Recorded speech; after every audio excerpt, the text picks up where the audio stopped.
Sa ating Government in Action, taunang sports fest ng mga empleyado ng Quezon City Hall umarangkada na.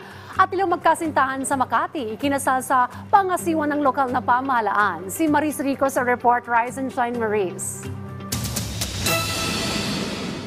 Itaguyod ang active lifestyle at sense of teamwork habang isinusulong ang malusog na pangangatawan. Yan ang layo ng taunang sports fest ng Quezon City Hall Employees Athletic Association. Dito ay sama-samang nagmarcha ang mga kawani ng lokal na pamahalaan ng Quezon City bilang panimula sa idinaraos na sports fest. Kabilang sa mga palarong maaaring salihan ang basketball, volleyball, table tennis, billiards, chess, gayon din ang e-games tulad ng Mobile Legends at Call of Duty. In sickness and in health, till death do us part.